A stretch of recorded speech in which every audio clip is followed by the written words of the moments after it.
Hello everyone, this is Zukhruf from infosharing360.com। Next हमारा topic है hypothesis testing. तो आइए स्टार्ट करते हैं।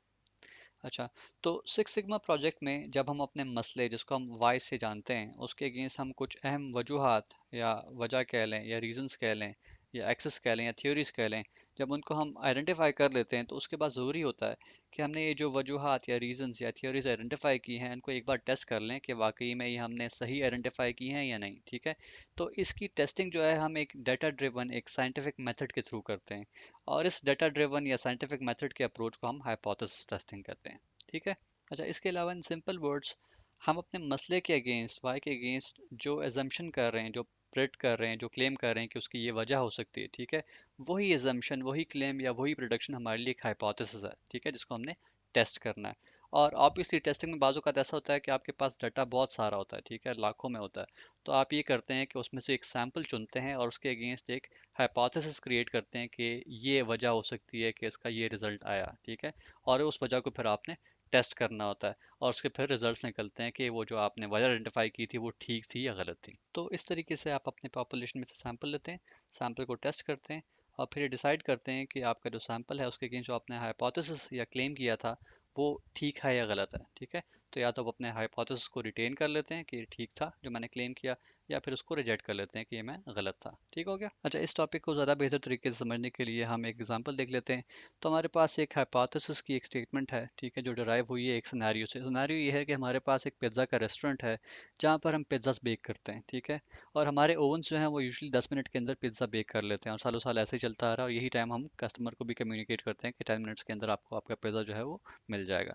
लेकिन रिसेंटली ऑब्जर्व किया गया है कि हमारे पिज़्ज़ास जो हैं वो 10 मिनट के अंदर बेक नहीं हो रहे। कभी 12 मिनट लग रहे हैं, कभी 14, कभी 16, कभी 17। ठीक है, तो इस तरह मिसकमिटमेंट्स हो रही हैं और कस्टमर की शिकायत आ रही है। अब इसके लिए हमने सिक्स सिग्मा का एक प्रोजेक्ट रन किया। ठीक है, और उसके लिए जो रिसर्चर हमने हायर किया था वो ये क्लेम, ये हाइपोथेसिस या ये एक्स उसने आइडेंटिफाई किया, कोई थ्योरी लेकर आया है। और वो थ्योरी ये है, वो हाइपोथेसिस ये है कि हमारे जो ओवंस हैं उनमें मसला है। और वो मसला ये है कि जब भी हमारे ओवंस मेंटेनेंस के लिए सर्विस के लिए जाते हैं और वहाँ से आते हैं तो उसके बाद उनका वो टाइम जो 10 मिनट का मैनुअल पे लिखा होता है वो वैसा नहीं रहता, वो बढ़ जाता है। ठीक है, अब रिसर्चर ये हाइपोथेसिस तो ले आया है, लेकिन इसको टेस्ट करना ज़रूरी है। किस मेथड के ज़रिए? साइंटिफिक मेथड के थ्रू हम बाकायदा ये आइडेंटिफाई कर पाएँ कि वाकई में ये जो क्लेम है, ये जो हाइपोथेसिस ये रिसर्चर लाया है वो ठीक है या ठीक नहीं है। ठीक होगा तो हम मान लेंगे, ठीक है, इस हाइपोथेसिस को। अदरवाइज हम अपने इस हाइपोथेसिस को रिजेक्ट कर लेंगे। ठीक हो गया। अच्छा, हाइपोथेसिस टेस्टिंग परफॉर्म करने का एक प्रॉपर तरीकेकार होता है। उसमें हम करते क्या है कि हम दो टर्म्स डिफाइन करते हैं, क्या है नल हाइपोथेसिस और दूसरा है अल्टरनेटिव हाइपोथेसिस।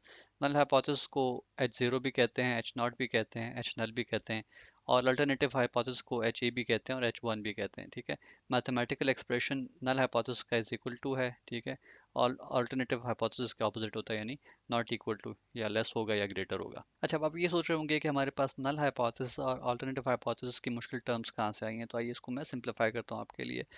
नल हाइपोथेसिस हमारे पास वो चीज़ होती है कि जिसके बारे में कोई ना कोई सबूत, कोई मालूमात, कोई एविडेंस कह लें, ठीक है, कोई स्टडी कह लें, पहले से ही एग्जिस्ट करती है और उसको आप मान के चल रहे होते हैं। ठीक है, जैसे एग्जांपल के तौर पर अर्थ इज़ राउंड, ज़मीन गोल है। ठीक है, ये हमारे लिए एक नल हाइपोथेसिस है। ठीक है, उसको भी हम मान के चल रहे हैं। कल को कोई रिसर्चर आके ये कहता है कि जी अर्थ गोल नहीं है, अर्थ फ्लैट है, ठीक है, तो ये ऑल्टरनेटिव हाइपोथेसिस होगा। ठीक है, और रिसर्चर क्या करेगा कि इसको डिसअप्रूव करना चाहेगा, ठीक है, और इसको प्रूफ करना चाहेगा। ठीक है, अगर तो वो कामयाब हो जाता है इसको प्रूफ करने में, तो उस केस में हम क्या करते हैं कि नल हाइपोथेसिस को रिजेक्ट कर देते हैं।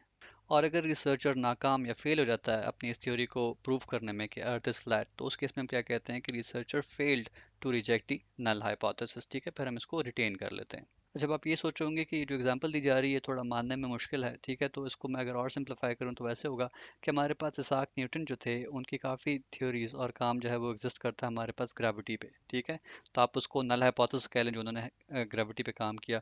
उसके बाद आइंस्टाइन आए और उन्होंने कुछ ऑल्टरनेटिव हाइपोथेसिस दी ग्रेविटी के बारे में। ठीक है, और वो कामयाब भी हो गए अपने उस ऑल्टरनेटिव हाइपोथेसिस को प्रूव करने में।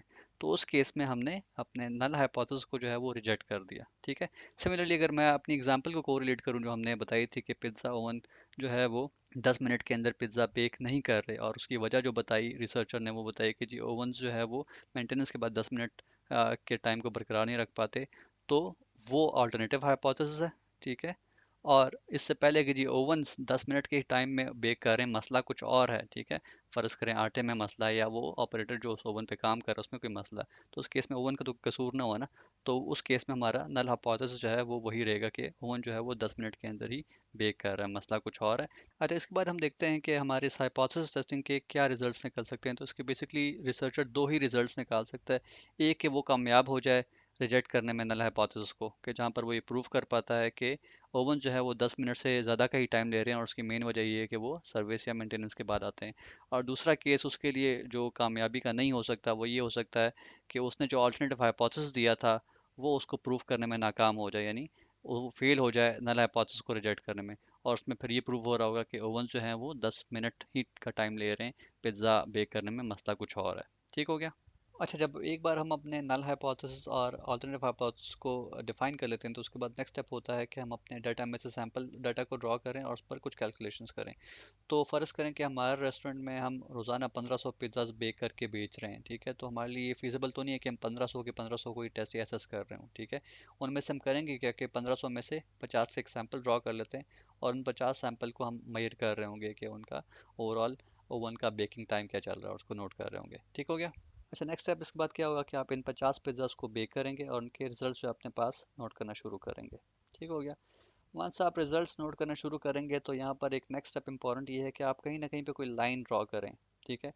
लाइन इस चीज़ के लिए ड्रॉ करेंगे कि आपको कौन सा रिजल्ट जो है आपके लिए स्टेटिस्टिकली सिग्निफिकेंट है। ठीक है। इससे मेरी मुराद ये है कि कौन सा रिजल्ट आपको एक्सेप्टेबल है और कौन सा एक्सेप्टेबल नहीं है। आप कोई टाइम बताएंगे, फ़र्ज़ कर आप कहते हैं कि जी 10 मिनट 15 सेकेंड का जो टाइम है, ठीक है, वो आपके लिए स्टेटिस्टिकली सिग्निफिकेंट है, ये आपको कबूल होगा। अगर तो कोई पिज़्ज़ा इस टाइम के अंदर बेक हो रहा होगा वो यहाँ पर लिखेंगे, और अगर कोई इसके बाद बेक हो रहे हैं तो आप अलग लिख रहे होंगे। ठीक है, ये आपको कबूल फिर नहीं होंगे। तो सिमिलरली ये टर्म जो है वो यहाँ से डिराइव होती है कि आप कोई लाइन ड्रॉ करते हैं कि कौन सा रिजल्ट आपको किस लेवल पे एक्सेप्टेबल होगा और किस लेवल पे एक्सेप्टेबल नहीं होगा। अच्छा, इसके बाद रिसर्चर क्या करता है कि वो लेवल ऑफ कॉन्फिडेंस की एक वैल्यू सेट करता है। ठीक है। वो अमूमन या तो 95% रखी जाती है या 99%। ठीक है। अब आप खुद सोचें कि कौन सा रिसर्चर ये चाहेगा कि उसने जो नतीजा अखज़ किया है, ठीक है, कि नतीजा क्या हो सकता है आपके केस में। या तो आप नल हाइपोथेसिस को रिजेक्ट कर लेते हैं, ठीक है, या आप फेल हो जाते हैं नल हाइपोथेसिस को रिजेक्ट करने में। तो आप चाहेंगे कि आप ज़्यादा कॉन्फिडेंट हो ना कि आपने जो रिजल्ट निकाला है वो ठीक था, 99% हो या 95% हो। कौन चाहेगा कि 50% आप कॉन्फिडेंट हो कि जो आपने रिजल्ट निकाला है वो ठीक था। ठीक है। तो आप ये वैल्यू सेट करते हैं लेवल ऑफ कॉन्फिडेंस की। अच्छा, इसके बाद अक्सर आपने देखा होगा कि जब हम अपना लेवल ऑफ कॉन्फिडेंस 95% पे सेट करते हैं तो उसके लिए हम अल्फ़ा की वैल्यू 0.05 लेते हैं, ठीक है।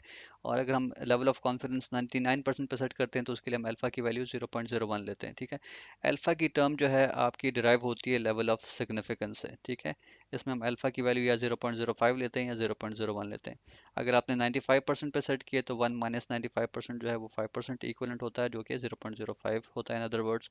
और अगर 99% पे आपने सेट किए तो आपने 1 माइनस 99% करना है, तो कि 1% आएगा और अल्फ़ा की वैल्यू 0.01 आएगी। तो अल्फ़ा की वैल्यू जो है आगे आपको मैं समझाता हूँ कि कहाँ पर आपको काम आएगी। अच्छा, आप इन स्टेप्स को कंप्लीट करते हैं। तो फर्स्ट हमने क्या किया कि पॉपुलेशन में से सैंपल ड्रॉ किया। सेकंड हमने ये किया कि लेवल ऑफ सिग्निफिकेंस डिफाइन किया। अगर लेवल ऑफ कॉन्फिडेंस आपने 95% पे रखा हुआ है तो ये वैल्यू लेंगे आप अल्फ़ा की, 99 पे आप ये वैल्यू ले रहे होंगे, ठीक है। उसके बाद आप क्या करेंगे कि पी वैल्यू कैलकुलेट करेंगे। पी वैल्यू क्या होती है? ये प्रोबेबिलिटी वैल्यू होती है जो कि आप स्टेटिस्टिकल टेस्ट के थ्रू डिफाइन करते हैं। हमारे पास ये टी टेस्ट है, एनोवा टेस्ट है, चाय स्क्वायर टेस्ट है, ठीक है।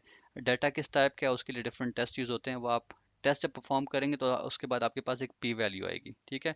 तो पी वैल्यू जब आएगी आपके पास, उसके बाद आपको पता लग रहा होगा कि आपने अपने नल हाइपोथेसिस को रिजेक्ट करना है या आप फेल हो गए नल हाइपोथेसिस को रिजेक्ट करने में, ठीक है। फ़र्ज़ करें आपके पास ये प्रोबेबिलिटी की वैल्यू जो है वो 0.05 इससे लेस आई है, ठीक है, ये आई है, ठीक है।